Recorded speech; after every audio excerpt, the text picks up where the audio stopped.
The stars shimmered against the black canvas of space as Captain Lisa Moore completed her inspection rounds aboard the USS Horizon.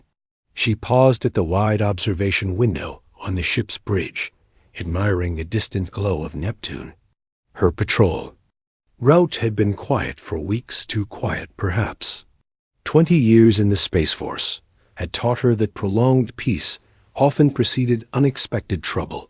"Captain, we're picking up something strange," said Officer Eric Young, his eyes fixed on the radar display. It just appeared out of nowhere, about 60,000 kilometers off our starboard side. Lisa moved quickly to his station. The blip on the screen was unlike anything she'd seen before, not the familiar signature of Earth vessels or the mining ships that typically worked this sector. "Run a full scan," she ordered, keeping her voice steady despite the sudden quickening of her pulse. "And bring us to alert status too." The bridge crew responded with practiced efficiency. Lieutenant Kate Williams at Communications tried to establish contact, while Defense Officer Paul Grant activated the ship's protective systems. No one spoke about what they were all thinking, that, after decades of reaching into the stars, humanity might finally have encountered something else reaching back. "Scan complete, Captain," reported Science Officer Ben Martinez. "It's single quotes S.well.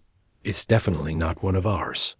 The design is like nothing in our database, and it's big, at least twice the size of the Horizon." Lisa nodded, absorbing the information, while maintaining her composed exterior. "Visual?" The main screen flickered, and the crew fell silent. The vessel before them defied conventional design logic. It resembled a sleek, obsidian arrowhead with no visible propulsion systems. Strange patterns that might have been writing or circuitry pulsed along its hull with a faint blue luminescence. "They're hailing us," Kate announced, her voice barely above a whisper.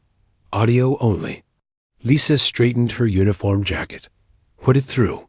The sound that filled the bridge was like nothing human vocal cords could produce, a series of clicks, hums, and tones that seemed to layer over each other. Then, as if adjusting to human communication, it shifted into accented but understandable English. "Vessel of Earth, we are the Vexar.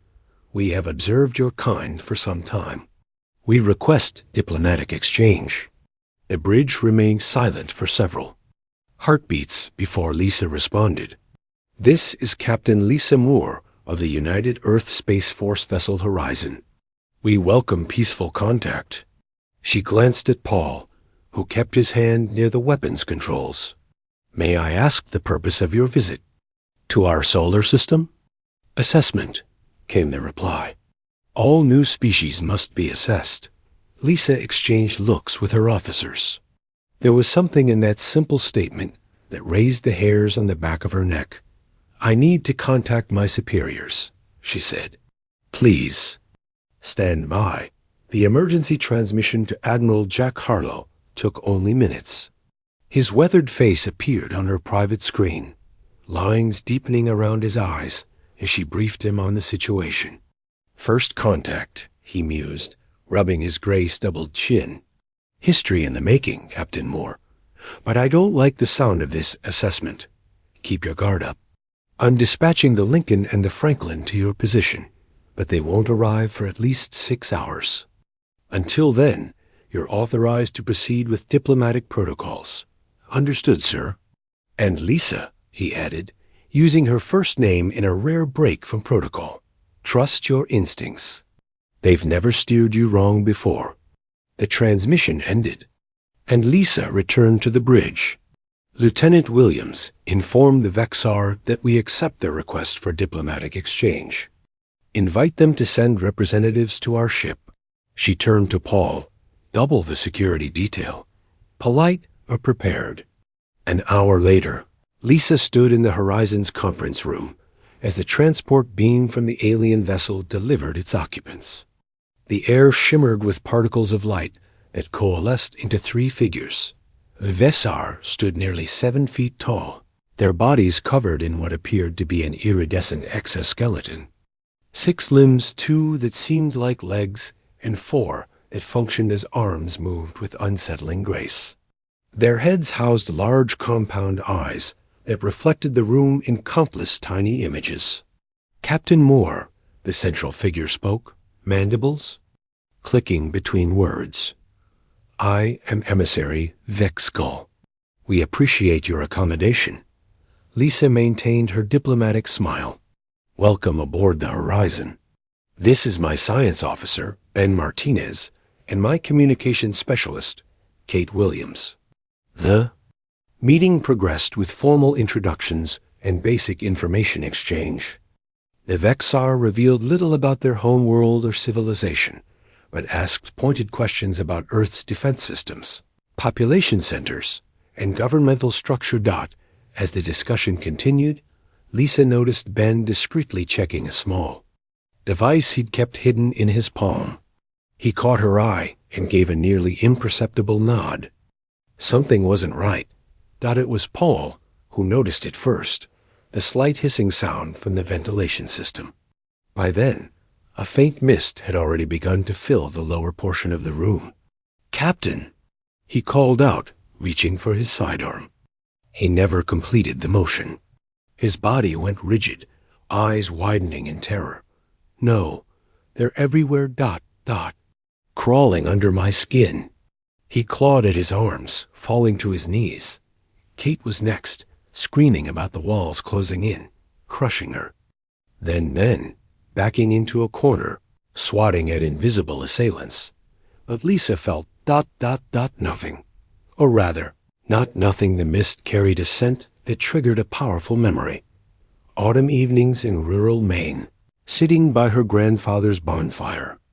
As he told stories under a star-filled sky, she felt warm, safe, nostalgic. The Vexcar backed away from her, their compound eyes blinking rapidly. This is not possible, Emissary Vexkull hissed. The fear gas affects all sentient beings. It targets the fear center directly. Lisa looked around at her suffering crew, then back at the aliens. Understanding dawned slowly. This is a weapon, she said quietly. You came to attack us. To assess your weakness, the emissary corrected. Fear reveals all. Yet you ... It stepped closer, studying her with those faceted eyes. Why aren't you affected? Lisa didn't answer. She couldn't. Around her, her crew members were living their worst nightmares, while she stood bathed in childhood memories. Whatever this gas was supposed to do to humans, it was working differently on her.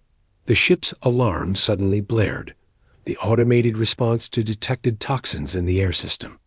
Emergency protocols kicked in, and filtered air began to pump through the vents, dissipating. The mist. This assessment is concluded, the emissary announced, backing toward its companions. We will meet again, Captain Moore. Before Lisa could respond, the 3 Vexar shimmered and disappeared, transported back to their vessel. Through the conference room window, Lisa watched as the obsidian ship turned gracefully and accelerated. Away from the horizon, vanishing into the darkness of space faster than any human vessel could follow. She knelt beside Paul, who was beginning to recover as the gas cleared. Double quotes. What happened? He asked, his voice hoarse from screaming. Lisa helped him to his feet, her mind racing with implications.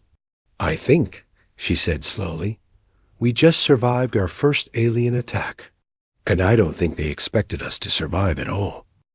The medical bay of the USS Horizon buzzed with activity. 3 days had passed since the encounter with the Vexar, and the crew members affected by the fear gas were still being treated. Paul Grant sat on the edge of his bed, hands slightly shaking as Dr. Olivia Watts checked his vital signs. The nightmares are getting better, he told her, though the dark circles under his eyes suggested otherwise. At least I can tell they're not real now. Captain Lisa Moore watched from the doorway. The guilt of being unaffected while her crew suffered weighed heavily on her. She entered after Dr. Watts finished her examination. How are you holding up? Lisa asked, taking a seat beside Paul. "I've had better weeks." He attempted a smile. "Still trying to understand how you walked through that gas like it was nothing." Lisa shook her head. "I wish I knew. It just smelled like my grandfather's bonfire to me." Admiral Harlow's face appeared on the main screen in the conference room. An hour later, the Lincoln and Franklin had arrived to escort the Horizon back to Earth, and the Admiral had called an emergency meeting. "We've analyzed the residual gas samples you collected," he said, his expression grave. "NASA's Xenobiology Division has been working around the clock. Dr. Alan Pierce is here to brief you." The screen split to show a middle-aged man with tired eyes and rumpled clothes. "Captain Moore." He nodded in greeting. "What you encountered is unlike anything we've seen before. The compound targets the amygdala, the brain's fear center, and amplifies it dramatically. Victims experience their deepest fears as if they were physically present." "But why wasn't I affected?" Lisa asked. "That's the interesting part." Dr. Pierce leaned forward. "We've tested the compound on tissue samples from volunteers across Earth. About 15% of humans process the chemical differently. Instead of triggering fear, it activates areas associated with positive memories and nostalgia." The revelation hung in the air. Lisa thought about the implications. "So some of us are naturally immune," she said slowly. "But not all." "Exactly." Admiral Harlow cut in. "And we need to prepare for the possibility that the Vexar will return." This was clearly a test run. The meeting continued with plans for Earth's defense. When it ended, Lisa found Ben Martinez in the ship's lab, analyzing data from the encounter. "Any insights?" she asked. Ben looked up from his screen. "I've been reviewing what we learned about their ship. Their technology is advanced, but not incomprehensibly so. Their weapon systems seem focused on psychological warfare rather than physical destruction." "That fits with the fear gas," Lisa nodded. "There's something else." Ben pulled up a series of images. "I managed to capture these from our sensors during the encounter. Look at their ship design. These aren't just decorative patterns. I think they're a form of written language." Lisa studied the glowing blue markings on the Vexar ship. "Can you decode it?" "Not yet, but I've sent it to Earth's linguistics team. They're cross-referencing it with every known language pattern." The journey back to Earth was tense but uneventful. Upon arrival, Lisa was immediately summoned to Space Force headquarters in New Denver. The massive complex, built after the old Endra was flooded in the climate shifts of the 2040s, housed Earth's Unified Defense Command. Admiral Harlow met her in a secure conference room, where intelligence officer Chris Murphy waited with stacks of data tablets.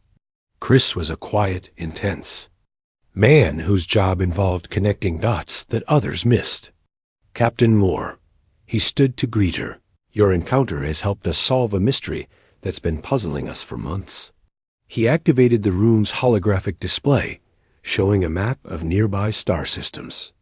"We've detected unusual activity in these sectors over the past year." He pointed to several highlighted areas. "Ships disappearing, colonies going silent. We had no explanation until now."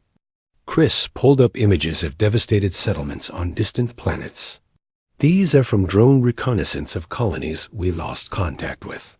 No signs of conventional weapons, no bombardment craters, no radiation. Just ... empty settlements with evidence of mass panic. People who apparently died from heart attacks or killed each other in fear-induced madness." Lisa felt a chill as she recognized the pattern. "The Vexar." "We believe so," Admiral Harlow confirmed. "According to our intelligence, they've conquered at least 12 other species in the last 30 Earth years.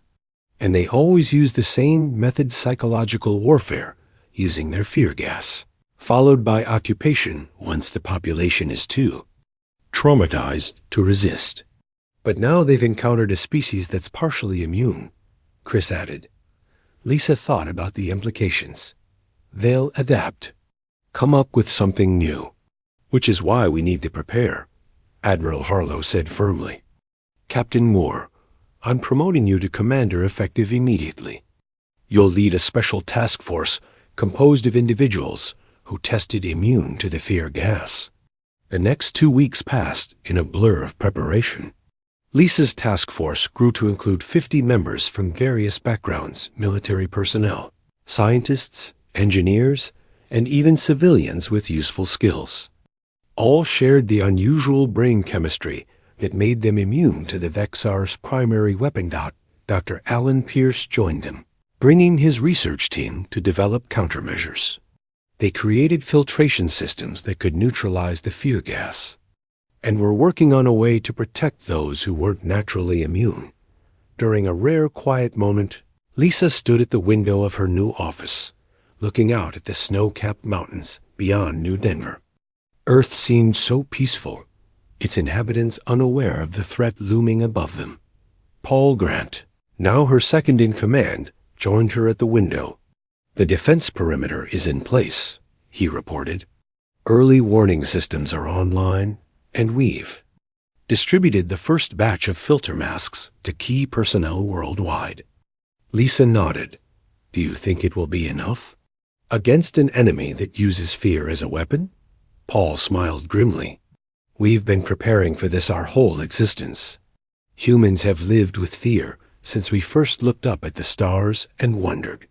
What was looking back? Before Lisa could respond, her communication device buzzed urgently. Chris Murphy's voice came through, tense and controlled. Commander Moore, we've detected multiple objects approaching Earth. They just appeared at the edge of our solar system, much faster travel than we anticipated. Lisa exchanged a look with Paul. How many? At least 30 ships, similar in design to the one you encountered. They're moving fast, bypassing our outer defense grid. Lisa took a deep breath, feeling oddly calm despite the news. Sound alert. Hit the task force to Command Central, and notify all major cities to begin civilian protection protocols. As she hurried from her office, Lisa thought about what Paul had said.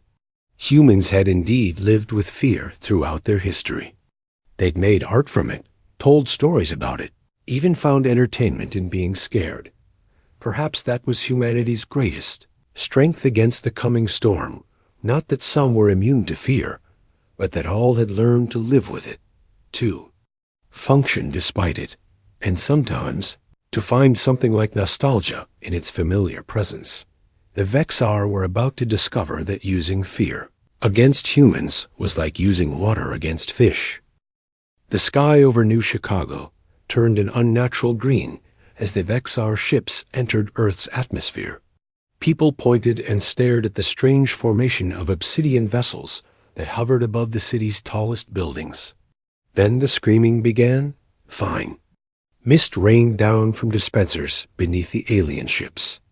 The fear gas spread through the city streets, carried by the wind. Most people collapsed where they stood, overcome by visions of their worst fears. Some ran blindly, causing accidents and trampling others in their panic. A smaller number stood, confused, looking around as memories of happier times filled their minds. Commander Lisa Moore watched the live footage from the command center in the underground bunker beneath New Denver.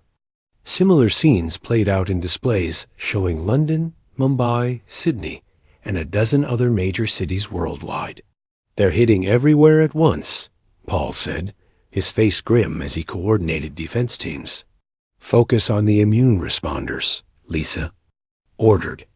Get them into the affected areas with filter masks for the civilians. Priority is containment and evacuation. Dr. Alan Pierce entered the command center, carrying a tablet with new data. His team had been working without sleep since the Vexar fleet was detected. We've made a breakthrough, he announced. The latest version of the filter masks can completely neutralize the fear gas, and they're much smaller, easy to mass produce and distribute. Lisa nodded. That's the first good news we've had. How soon can we get them to the field teams? Production started an hour ago. First batch goes out in 30 minutes. Alarms blared suddenly through the command center. One of the main screens showed a Vexar ship landing in what used to be Grant Park in the center of New Chicago. They're establishing a ground base, Chris Murphy noted, studying the tactical display. This is different from their previous conquest patterns. Usually, they just gas a planet and wait for the population to tear itself apart. Maybe they learned from our partial immunity, Lisa suggested. They're adapting their strategy. She made a quick decision. I'm taking a team to New Chicago. We need to get close enough to observe their ground operations and gather intelligence. Admiral Harlow, who had been quietly observing from the back of the room, stepped forward. That's too risky, Commander. With respect, sir, we need to know what we're dealing with. My team is immune to their primary weapon, and will have the new filter masks as backup. After a moment's consideration, the Admiral nodded. Take a small team. Observation only, no engagement, unless absolutely necessary. 6 hours later, Lisa led a team of 5 immune operatives through the eerily quiet streets of New Chicago. They moved carefully, staying in the shadows of abandoned buildings.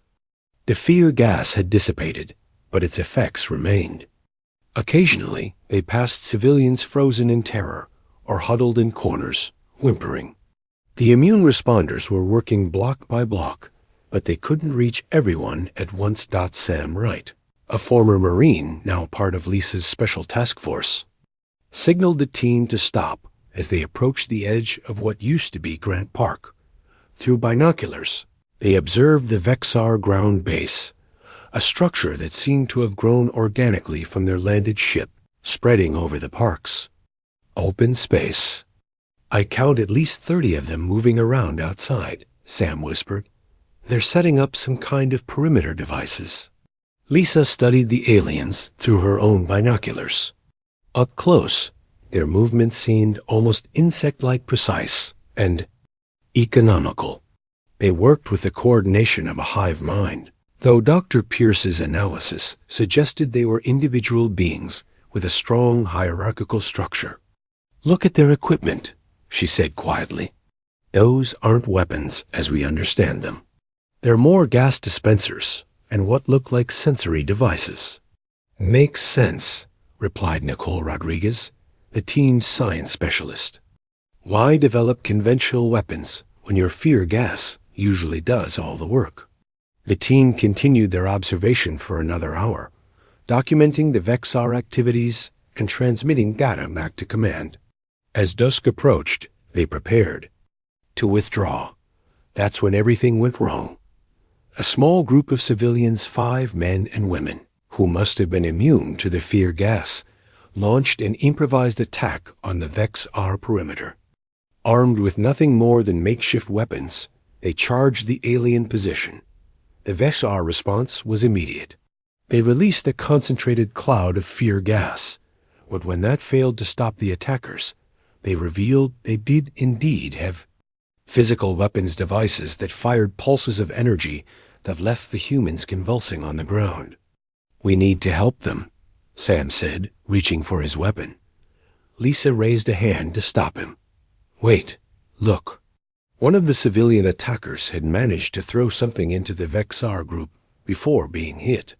It appeared to be a canister that burst, on impact, releasing a cloud of white mist.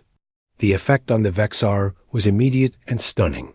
The aliens recoiled, their limbs flailing in what could only be described as panic. Several fell to the ground, their compound eyes blinking rapidly. Others fled back toward their ship, moving with none of the precision they had shown earlier. What was that? Nicole whispered, recording everything with her portable scanner. I don't know, Lisa replied, but we need to get one of those canisters. The team waited until the chaos subsided before moving carefully to the spot where the civilian attackers had fallen. The humans were unconscious, but alive. Sam checked the backpack one of them had been carrying and found 3 more canisters. Some kind of homemade chemical weapon, he said, examining them carefully.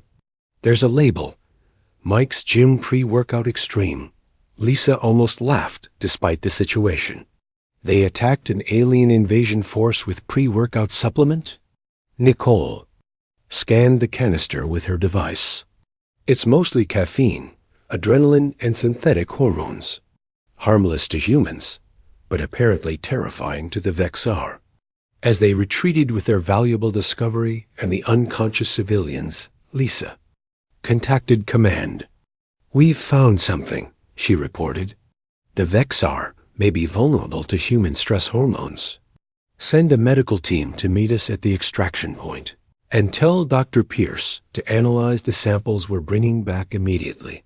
Back at command Central, Dr. Pierce worked through the night analyzing the pre-workout formula and its effects on tissue samples from the captured Vexar ship. By morning, he had an explanation. The Vexar evolved as apex predators, he told the assembled task. Force leaders. Their brains never developed the capacity to process fear because they never needed it. When exposed to human stress hormones, especially adrenaline, their neural systems go into overdrive.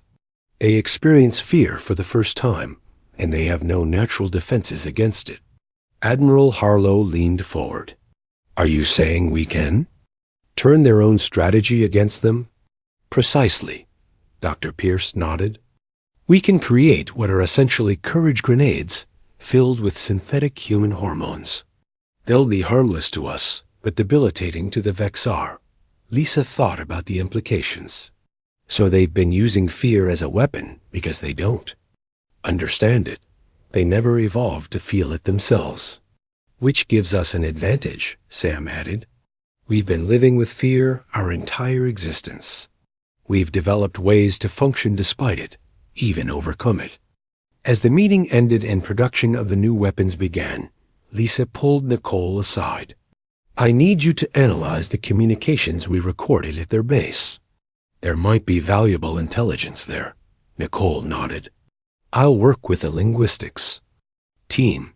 They've made progress decoding the Vexar language from the ship markings Ben Martinez recorded." 2 days later, Nicole burst into Lisa's office, her eyes wide with urgency.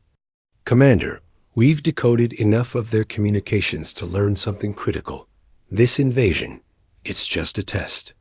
The main Vexar armada is waiting beyond Pluto. They're watching to see if we're worth conquering or simply eliminating." Lisa felt a chill run through her body. What they had faced so far was merely the advance force. The real battle hadn't even begun. Lisa stood in the crowded war room as Earth's military leaders debated strategy. The news that the current Vexar forces were merely a test had changed everything. Large screens showed the ongoing battles in major cities across the globe. Humanity was fighting back, using the newly developed courage grenades with increasing success, but progress was slow. "We can't just keep playing defense," Admiral Harlow said, silence in the room. "If the main Vexar fleet decides we're too much trouble, they might simply wipe us out from orbit." "We need to take the fight to them," Lisa agreed. "Hit their command structure before the main fleet arrives." Dr. Pierce stepped forward with his tablet. "We've been studying the captured Vexar scientist. He's revealed some crucial information about their hierarchy and communication systems." He pulled up a holographic display showing the Vexar fleet currently in Earth orbit. One ship, larger than the others, and positioned at the center of their formation, glowed red in the display. "This is their command vessel," Dr. Pierce explained. "All strategic decisions come from there. More importantly, it's their only direct communication link to the main armada beyond Pluto." Admiral Harlow studied the display. "If we could capture or disable that ship, we could cut off their ability to call for reinforcements," Lisa finished, "and potentially access their command systems." The plan came together quickly. A stealth vessel would approach the Vexar flagship under the cover of a larger battle. A small team of immune operatives would board the alien vessel, deploy Dr. Pierce's modified fear gas that would affect the Vexar instead of humans, and seize control of their communication systems. Lisa was given command of the mission and promoted to the rank of commander. The ship assigned to her was the Intrepid, a new stealth vessel with experimental shield technology that might hide it from Vexar sensors. "This is a volunteer mission only," Lisa told the assembled members of her task force. "I won't order anyone to come.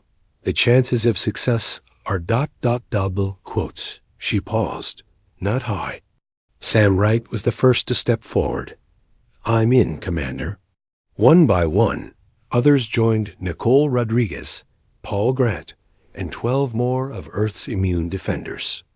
They spent the next 48 hours in intensive preparation, studying everything known about Vexar ship layouts from the captured scientists' information.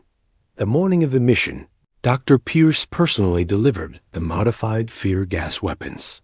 "We've reverse-engineered their technology," he explained as Lisa examined one of the devices. "These will release a compound that combines human stress hormones with a delivery agent that targets Vexar neural pathways. The effect should be immediate and overwhelming." Lisa nodded. "And the antidote?" Dr. Pierce handed her a small case containing injector devices, as requested. "Though I still don't understand why you want these." "Insurance," Lisa replied simply. "We might need to question their leaders." The Intrepid departed from the lunar base under cover of darkness. Their plan relied on timing Earth's remaining defense fleet would launch a major offensive against the Vexar ships near Mars. Drawing attention away from the stealth approach of the Intrepid, Lisa stood on the bridge, watching the blue curve of Earth recede behind them. Nicole joined her, carrying data tablets with last-minute intelligence. "The linguistics team has finished their work on the Vexar language," she reported. "We should be able to understand their internal communications and even issue basic commands in their system. That could make the difference between success and failure," Lisa said. "Good work."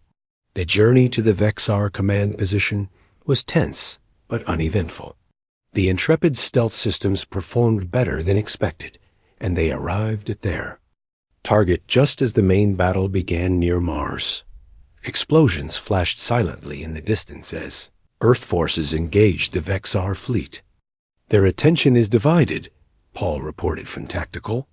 "Sensors show reduced activity on our target. Now's our chance." Lisa gave the order. "Move us into position. Prepare boarding teams." The Intrepid approached the massive Vexar flagship from below, using the larger vessel's own engine emissions to mask their presence. They attached to an external access point identified from the captured scientists' information. Lisa led the first team through the airlock, wearing the specialized environmental suit developed for the mission. The interior of the Vexar ship was alien corridors with curved walls covered in the same pulsing blue circuitry they had observed on the exterior. The gravity was slightly lighter than Earth normal, giving each step a floating quality. "Stay alert," Lisa whispered into her comm. "Move to your assigned positions." The team split up, heading for their targets, the Environmental Control Center, the bridge, and the Communications Hub.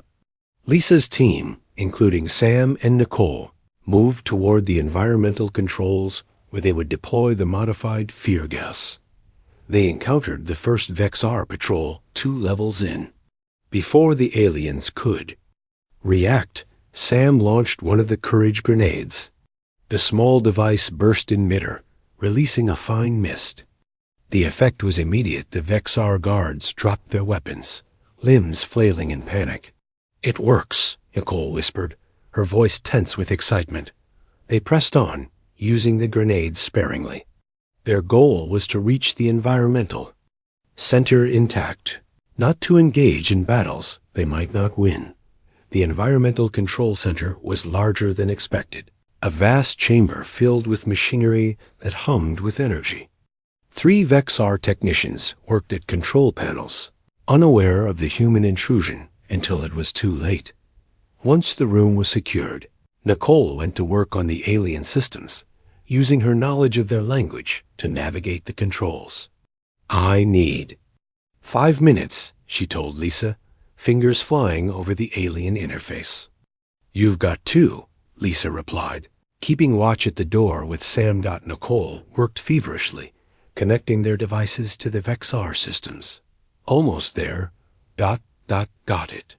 The ship's ventilation system engaged with a low hum. Within moments, alarms began to sound throughout the vessel as the modified fear gas spread through the air circulation system. Lisa's cum crackled with reports from the other. Teams Vexar throughout the ship were collapsing in panic, overwhelmed by an emotion they had never evolved to handle. "Bridge team reporting success," Paul's voice came through. "We've secured the command center." Lisa felt a surge of hope. "Communications team status?" Static answered her, then a burst of gunfire over the cum. "Communications team is down." A strained voice finally reported. "Heavy resistance. We can't reach the target." Lisa exchanged looks with Sam and Nicole. The communications hub was their primary objective. Without it, they couldn't prevent the Vexar from calling their main fleet. "Hold the environmental center," she ordered Nicole. "Sam, with me. We're going to communications." They raced through corridors now filled with disoriented and panicking Vexar. A modified gas had worked even better than expected, reducing the once fearsome aliens to quivering messes. The scene at the communications hub was grim. 3 of their team lay dead, and the remaining 2 were pinned down by Vexar, who had apparently sealed themselves in with portable air filters. They were prepared for a gas attack, one of the surviving team members explained. These must be their elite guards. Lisa assessed the situation quickly. "We need a diversion." Sam checked his remaining weapons. "I've got 1 courage grenade left, but it won't affect them with those filters." Lisa thought for a moment, then reached a decision. "Cover me. I'm going in." Before Sam could protest, Lisa moved forward, using the ship's curved architecture for cover. She approached the sealed door to the communications center from an angle the defenders couldn't target. Then, taking a deep breath, she activated the emergency override they had learned from the captured scientist. The door slid open just enough for her to roll a small device inside, not a courage grenade, but a flashbang designed to overload the Vexar's sensitive compound eyes. The resulting confusion gave her the seconds she needed to slip inside. Pistol. Raised dot in the center of the room stood a Vexar different from any she had seen before. Taller, with an exoskeleton that shimmered with deeper colors, it could only be the ship's commander. "You have lost," Lisa said firmly, using the Vexar language Nicole had taught her. The alien commander regarded her with multifaceted eyes that reflected her image dozens of times. "Curious species," it replied in surprisingly good English.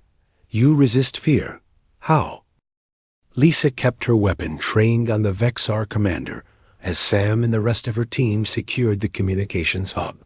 The alien stood unnaturally still, its compound eyes fixed on her. "We don't resist fear," Lisa replied. "We live with it. Every day of our lives." The Vexar tilted its head in what seemed like confusion. "Impossible. Fear paralyzes. Fear destroys. That is why it makes the perfect weapon." "For a species that never evolved to feel it, maybe," Lisa said. "But humans have always known fear. We've built civilizations despite it. We've created art from it. Sometimes we even seek it out for entertainment." Nicole worked quickly at the alien control panel, her fingers flying over the strange interface. "I've accessed their communication systems," she announced. "I'm blocking all outgoing signals to the main fleet." "And the data?" Lisa asked, not taking her eyes off the Vexar commander. "Downloading now." Everything they know about us. Their battle plans and ... double quotes. Nicole paused, her eyes widening. Their information on all 12 species they've conquered before us. The VSAR commander moved suddenly, one of its 6 limbs reaching toward what looked like an emergency control. Sam reacted instantly, firing a targeted pulse that disabled the limb without killing the alien. No more, Lisa said firmly. Your invasion has failed. This is merely one battle, the commander replied. The Armada will come when they lose contact with us. They will burn your world to ash. Lisa smiled slightly. No, they won't. Because you're going to tell them not to. The next hour was tense, as Nicole and her team worked to understand the Vexar communication protocols. Meanwhile, Lisa continued her conversation with the commander, learning more about their civilization and history. Your species is unique, the Vexar admitted reluctantly. In 12 conquests, we have never encountered beings with partial immunity to the fear gas. And you've never experienced fear yourselves, Lisa noted. Until now. The alien's body shuddered slightly at the memory of the modified gas. It was ... overwhelming. How do you function with such a sensation? We adapt, Lisa said simply. That's what humans do best. Sam approached with news from Earth. The ground forces are in retreat. The courage grenades turned the tide. We're winning. Lisa nodded, then turned back to the Vexar commander. It's time to contact your fleet. Under careful guard, the commander was positioned before the communication array. Nicole had rigged a translator that would allow them to understand the exchange while making sure the commander couldn't send hidden messages. You will order your armada to stand down and leave our solar system, Lisa instructed. If you don't, we'll release the modified fear gas throughout your entire fleet.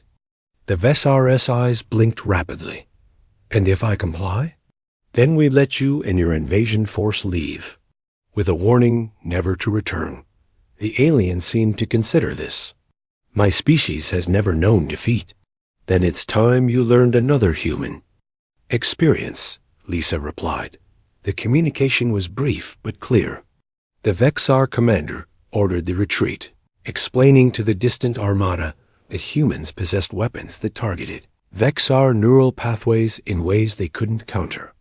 After verification from their sensors that the message was received and acknowledged, Nicole cut the transmission. They're pulling back, Sam reported, watching the tactical display. All ships are breaking orbit. Lisa felt the weight of the past weeks finally hit her.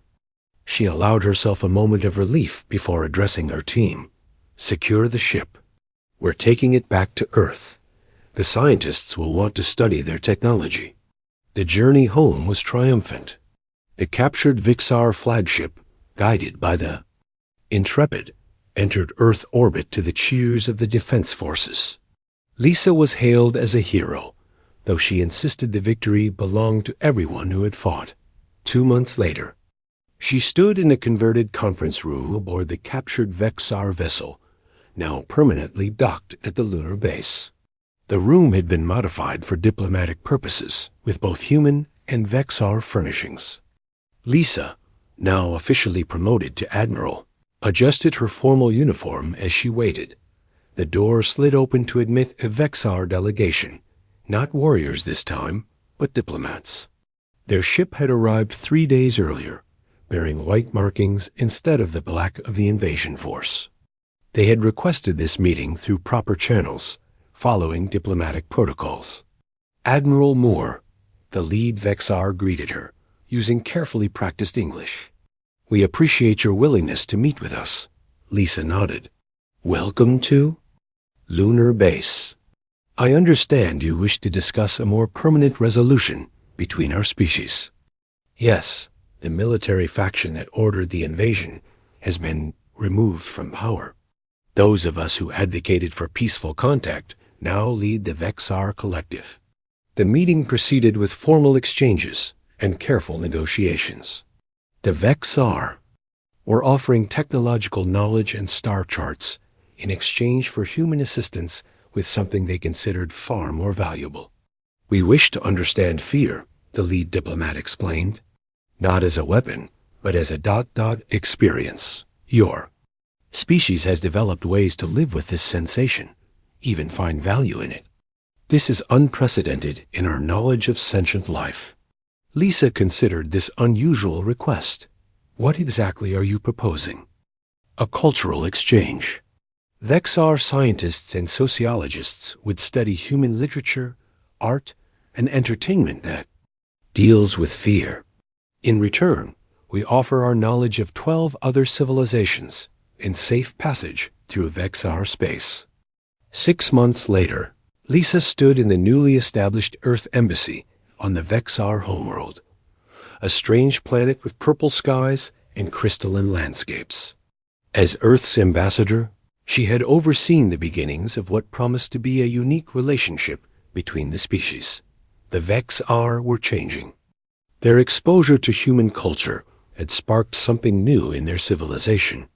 They had begun creating their own art that explored the sensation of fear, tentative at first.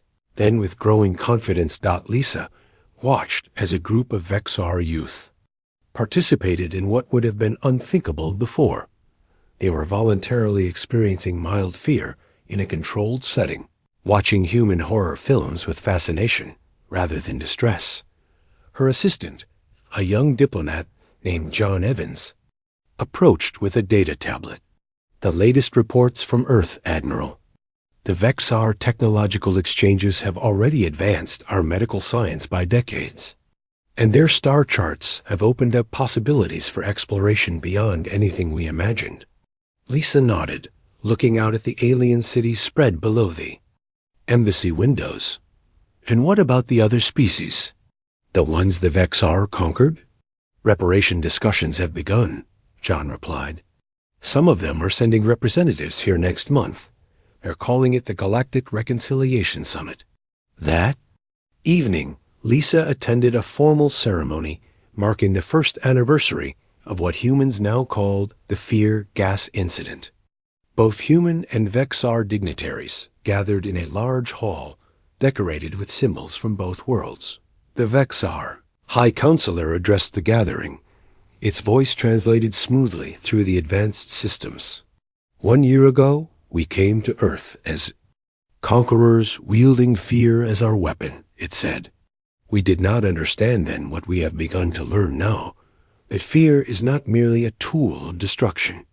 It can also be a pathway to growth, to understanding, to connection." Lisa was invited to speak next. As she looked out over the mixed audience, she thought about the strange journey that had brought them all to this moment. What the Vexar intended as a weapon became a bridge between our species, she said.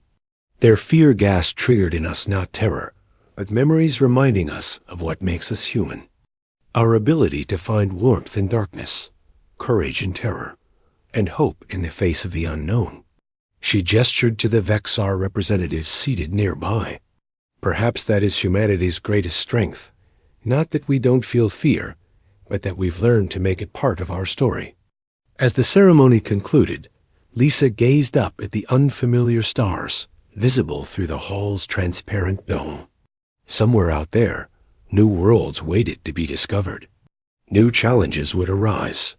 New fears would be faced, and humanity would be ready, carrying both its fears and its nostalgia as it stepped into a larger universe, not as weaknesses to overcome, but as gifts to share.